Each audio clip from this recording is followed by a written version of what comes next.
The child stepped out of the closet. It was me, 6 years old. He looked at me for several seconds. Then he said, "You shouldn't have opened the door." I looked toward my father. He was gone. The child pointed at the hallway. "He's waiting." "Who?" The child smiled. "You."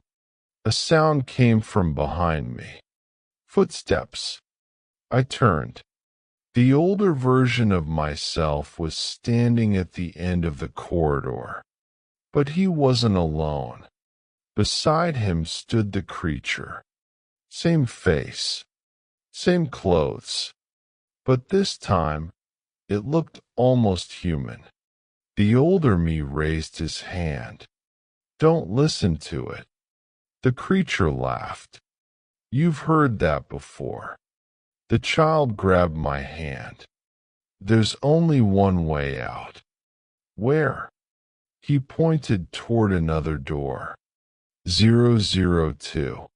I opened it. Instead of another room, I saw my apartment. Everything looked normal. My phone was on the table. My car keys were beside it.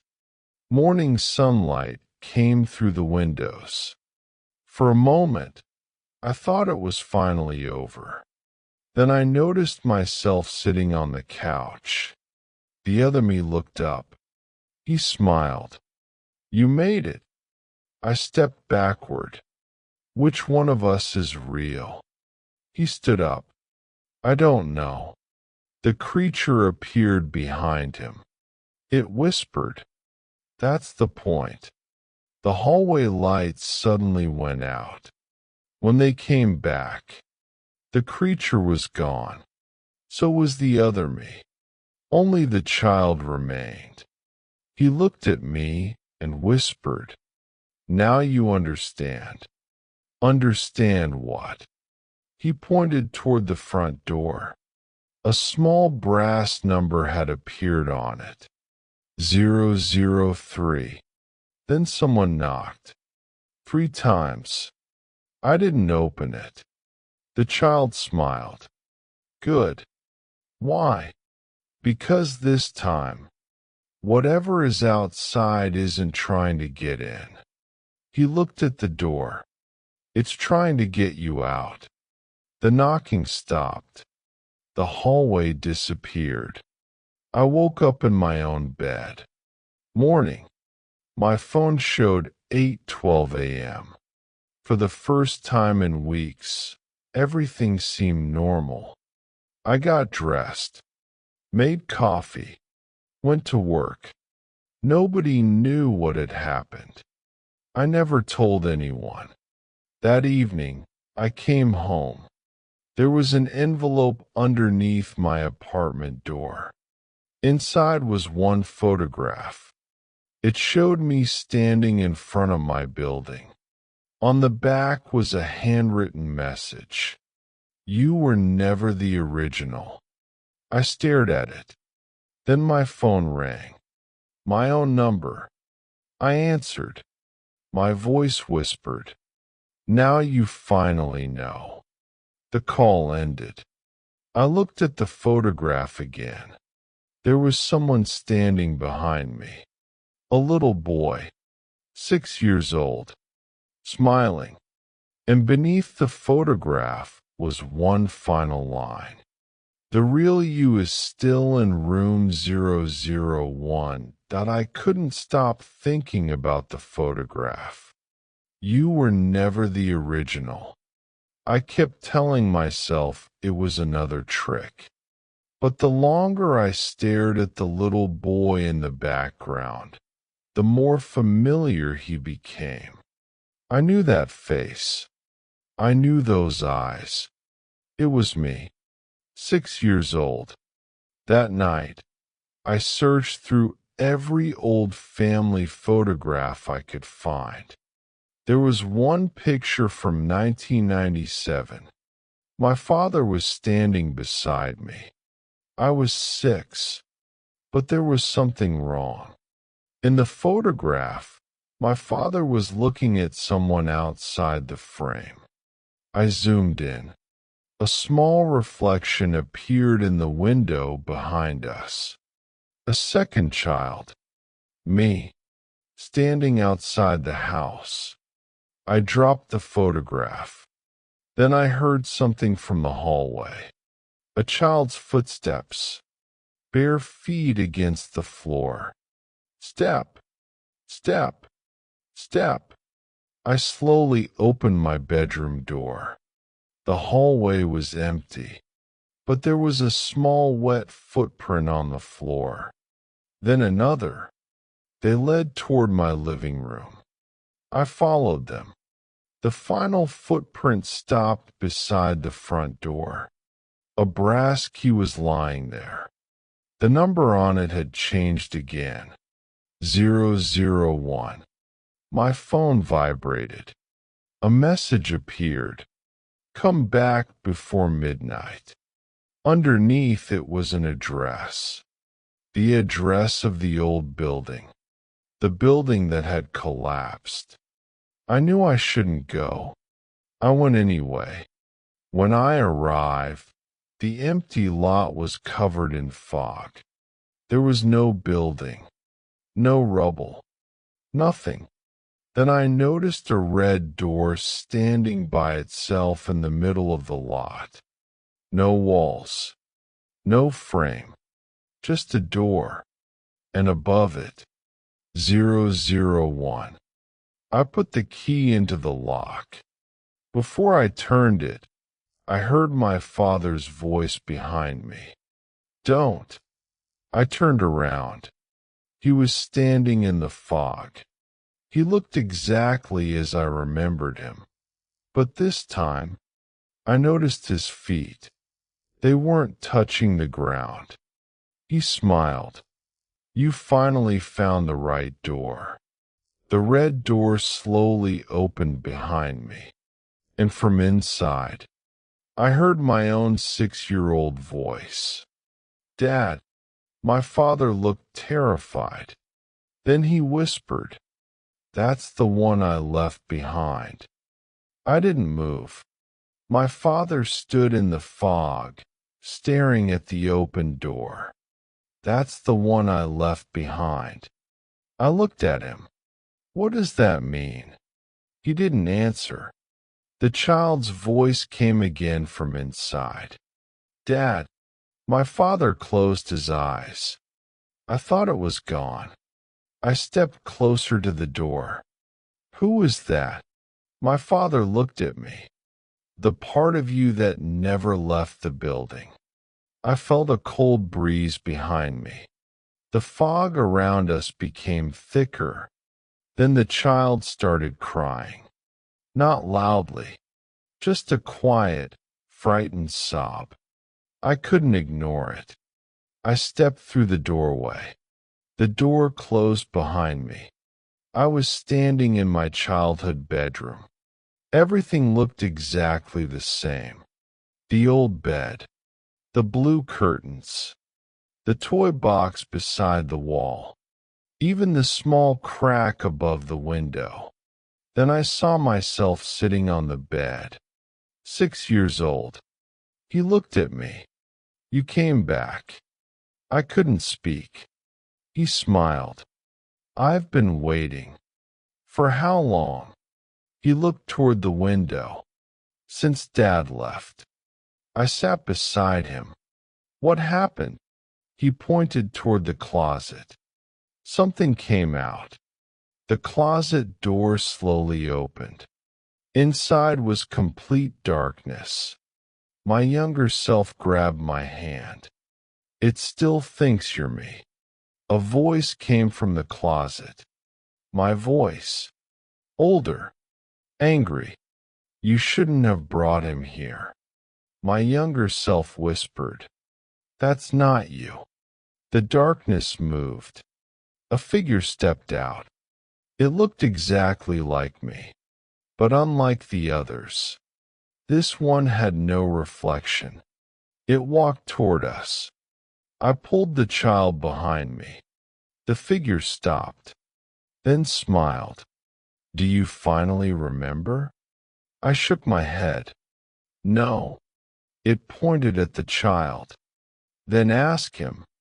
The child started crying. My father suddenly appeared behind the figure. He looked at me.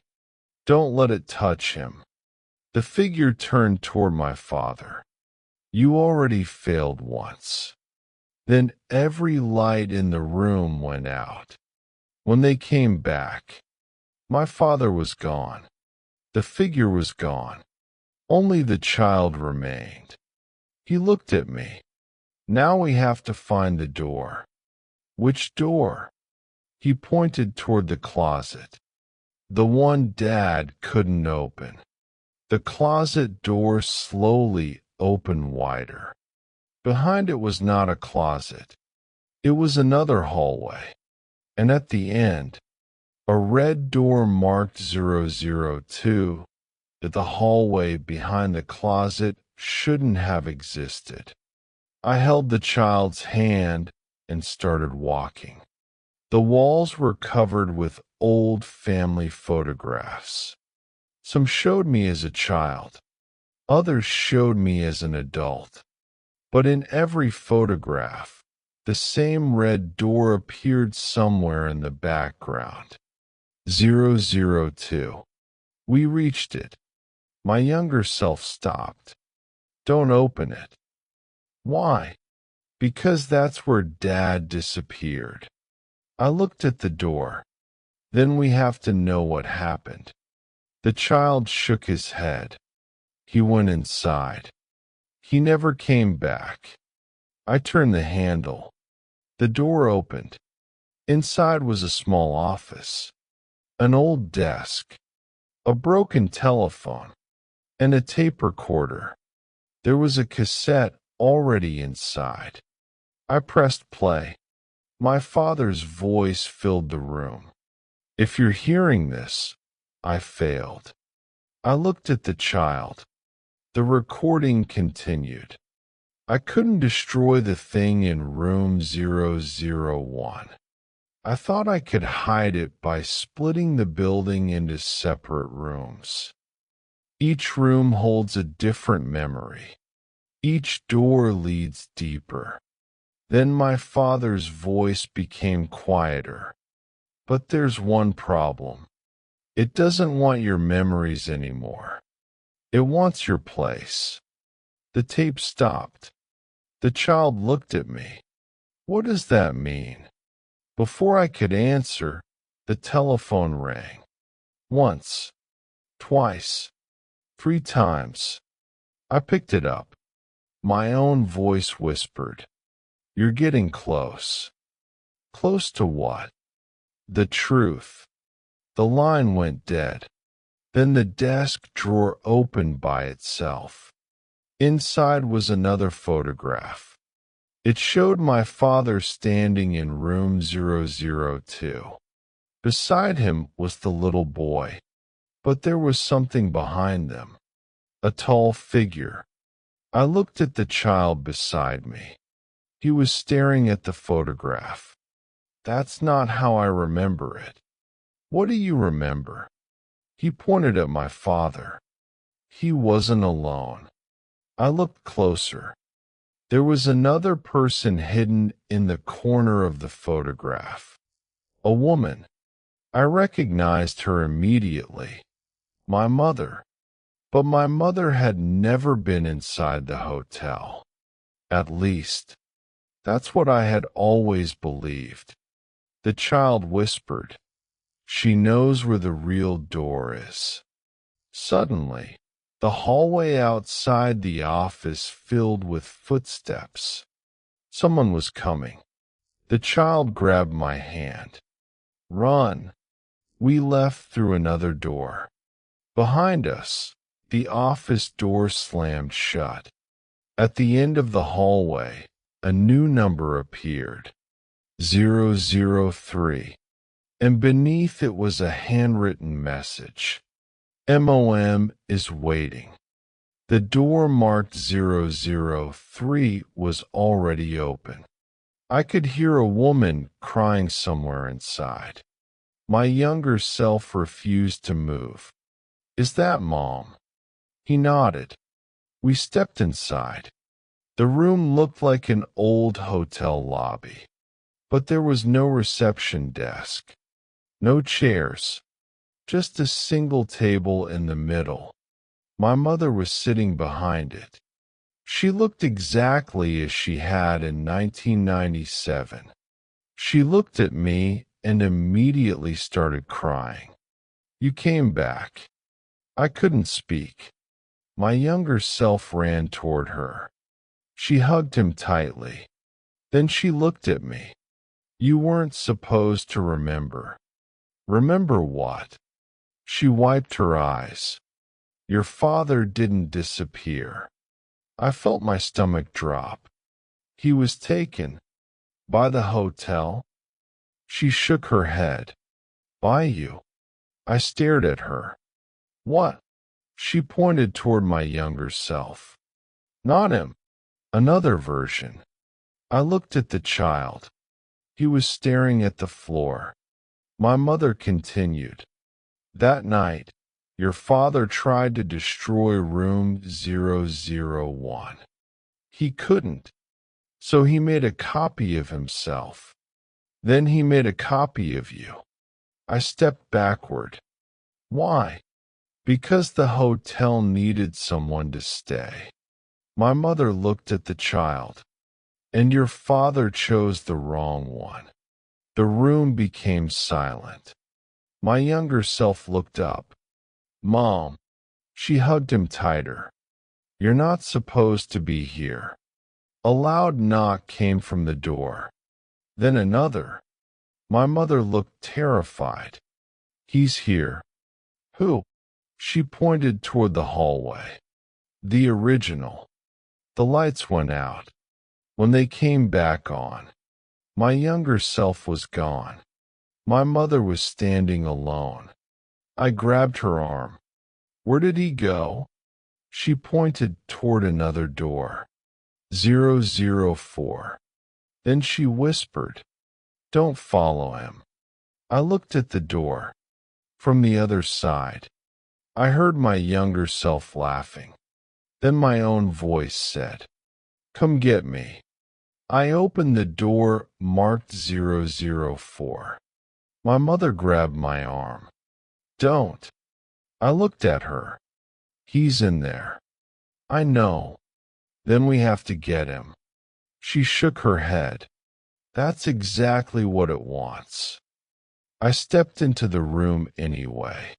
It looked like my childhood home. Same hallway. Same furniture. Same family photographs.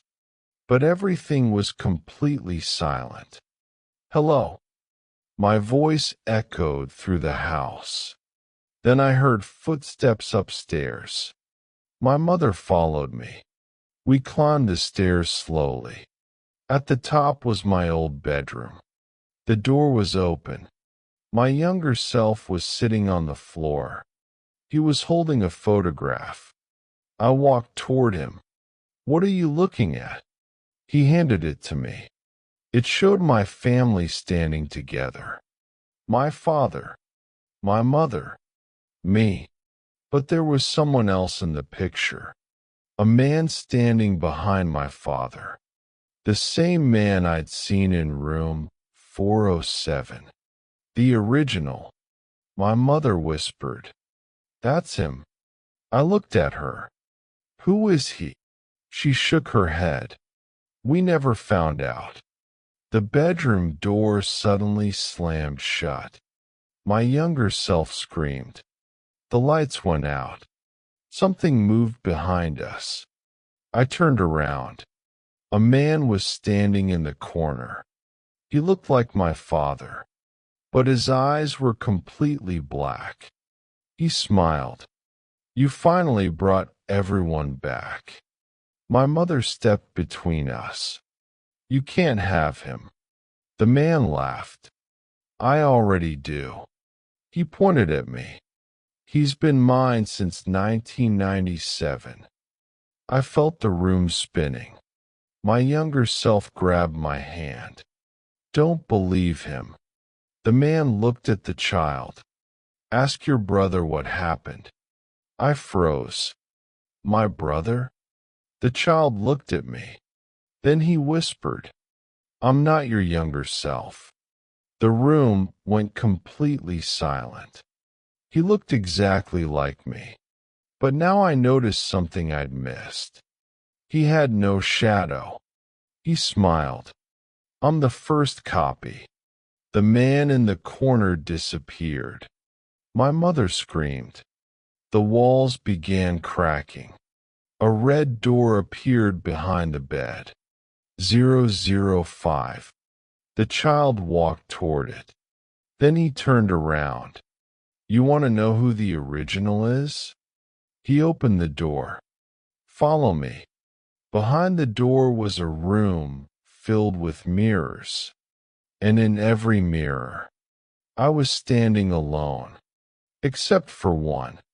In the last mirror, I wasn't there. Someone else was. My father. He was staring directly at me. And behind him was the real me. I stared at the last mirror. My father was standing inside it.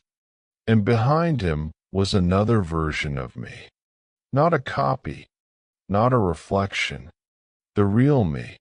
My younger self stood beside me. That's where you've been. I looked at him. What does that mean?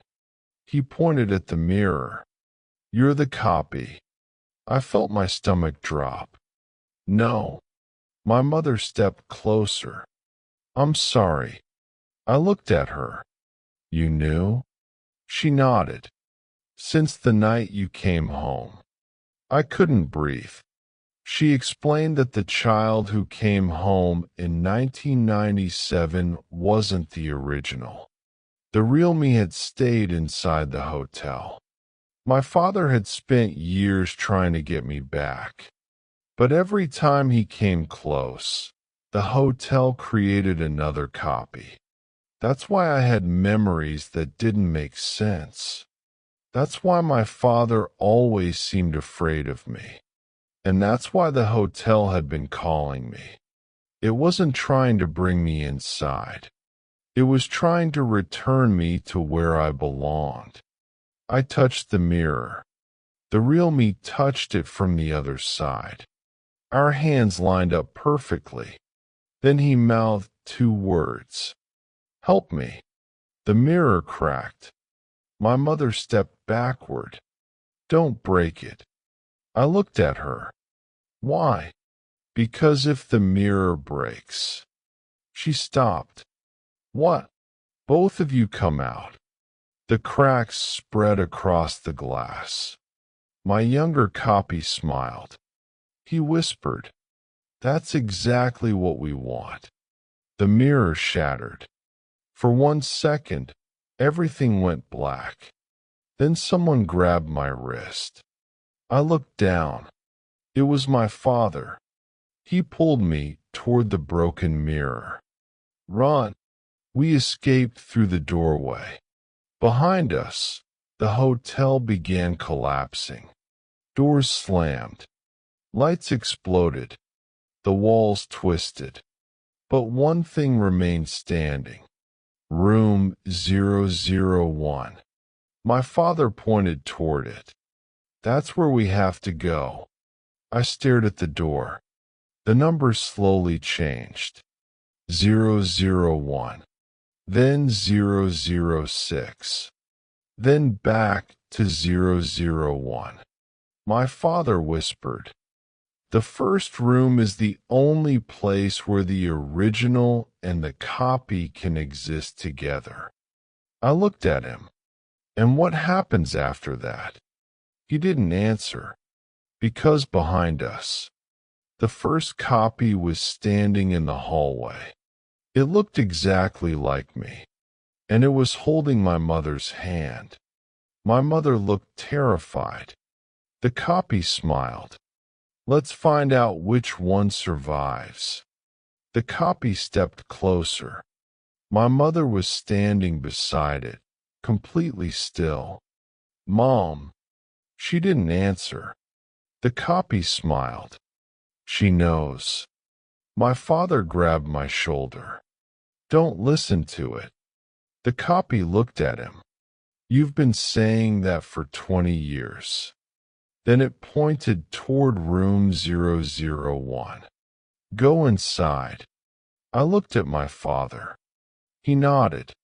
We entered. The room was completely empty. No furniture. No photographs.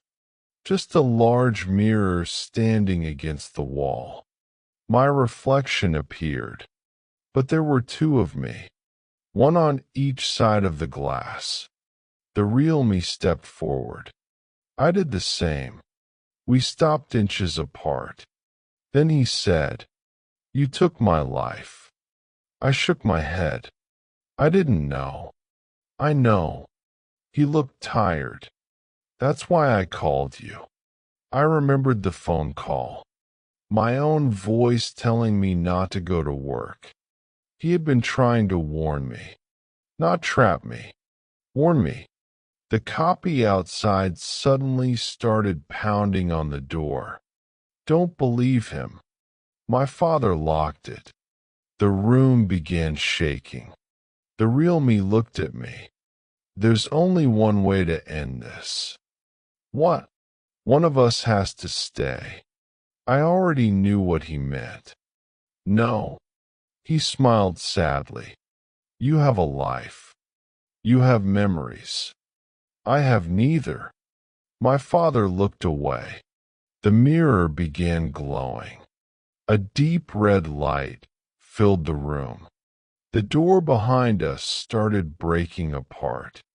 The copy screamed from the hallway. "Open the door." My father turned to me. "Choose quickly." I looked at the real me, then at the mirror, then at the brass key in my hand. I finally understood.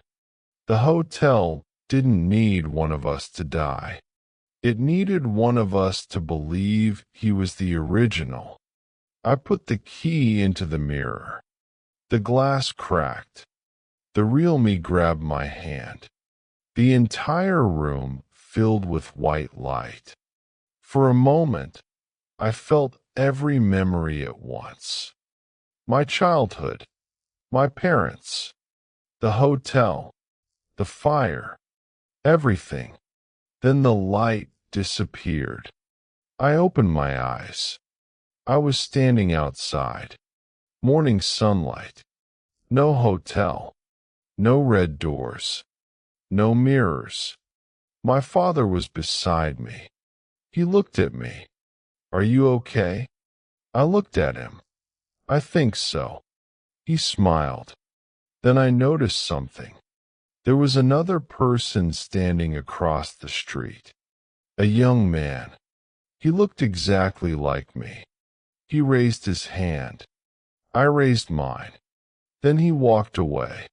My father whispered, "Which one came out?" I looked at the empty lot. I didn't know.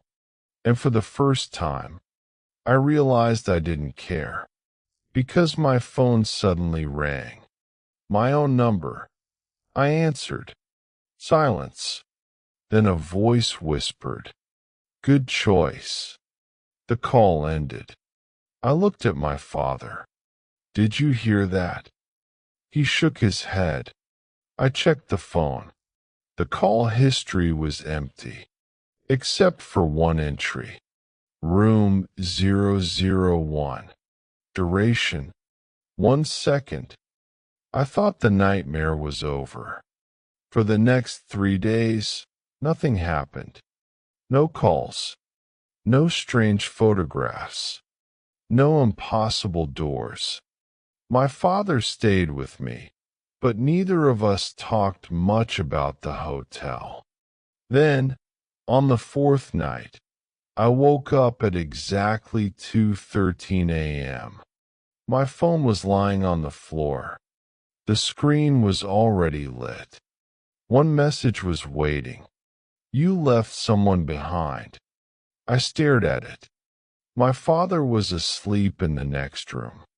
I walked to the window. Across the street, someone was standing beneath a streetlight. It was the young man who looked like me. He wasn't moving. Then he raised his phone. Mine immediately started ringing. I answered. My own voice whispered, "Don't trust your father." I looked toward the hallway. My father was standing there, wide awake. He looked at me. "Who are you talking to?" I couldn't answer. He slowly walked closer. Then I noticed something. His shadow was pointing in the wrong direction. I stepped backward. "You're not my father." He stopped. For several seconds, neither of us moved. Then he smiled. The same smile the copies always used. "You finally noticed." The lights went out. I ran for the front door. When I opened it, I wasn't in my apartment building anymore. I was standing in the hotel. Room 001 was directly in front of me. The door opened. Inside stood the real version of me. He looked terrified. "Don't let it take you again." Behind me, footsteps approached. My father's voice echoed through the corridor. "Son." The real me looked at me. "That's not him." I turned around. My father was standing at the end of the hallway. But this time there were dozens of copies behind him, all wearing my father's face. He smiled. "You really thought you escaped?" The hotel doors began opening one after another. 1, 2, 3, 4, 5. Every room contained another version of me. Some were children.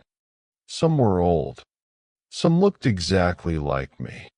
And one of them stepped out of room 010. He looked at me and whispered, "I'm the original." Another voice answered from room 011. "No, I am." Then another, "And I'm the original." The entire hallway filled with voices, all claiming to be me. The real version of me grabbed my hand. "Run!" We sprinted toward the exit. Behind us, every copy started running. But just before we reached the final door, my phone rang again. I looked at the screen. The caller ID said, "MOM." I answered. Her voice was shaking. "Don't come home." I stopped. "Why?" She whispered. "Because I'm not your mother anymore." The call ended. The exit door slowly opened. Beyond it was my apartment. But standing inside was my mother. And beside her was a little boy, 6 years old. He looked at me and smiled. Then he said, "Welcome home." I looked at the real version of me. He was crying. "That's not our home." The door slammed shut, and the hotel lights went black. The lights came back on. The hallway was empty. No copies. No father. No mother. Only the real version of me was standing beside me. He looked at the closed door. "We can't stay here." "Where do we go?" He pointed toward the ceiling. "There." I looked up. A small emergency exit sign had appeared above us. Roof. We climbed the stairs. The hotel was shaking around us. Doors were opening and closing. Voices echoed through the walls. All of them sounded like me. We reached the roof. The sky above the hotel was completely black. No stars.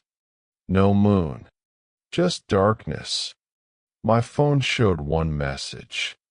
12 a.m. The real me looked at me. Give me the key. I handed him the brass key. He walked toward the edge of the roof. What are you doing? Ending it. He threw the key into the darkness. Nothing happened. Then the entire hotel went silent. Every light turned off. Every door closed. The black sky slowly disappeared. Morning sunlight appeared. We were standing in an empty field. No hotel. No building. No red doors. Nothing. I looked at the real version of myself. He smiled. You can go now. What about you? He shook his head. I was never supposed to leave. He started fading. I reached for him. Wait. He smiled. Live the life I didn't get. Then he disappeared. I stood alone in the field. For the first time in years, I felt completely normal. I went home. My mother was there. My father was there. They looked normal. Human. I didn't ask questions. I didn't want answers anymore. That night, I finally slept. When I woke up the next morning, my phone was beside my bed. There was one new photograph. It showed me sleeping. The photograph had been taken from inside my bedroom. On the back was a short message. You chose the right one. I turned the photograph over. There was one final detail. The date. October 17th, 1997. I looked at the photograph again. In the corner of the room, the 6-year-old version of me was standing beside my bed, watching me sleep, and beneath him was a brass door number, 001. I checked my bedroom. There was no door. I looked at my phone. A notification appeared. No sender. No number. Just 4 words. The hotel is gone. A second message appeared.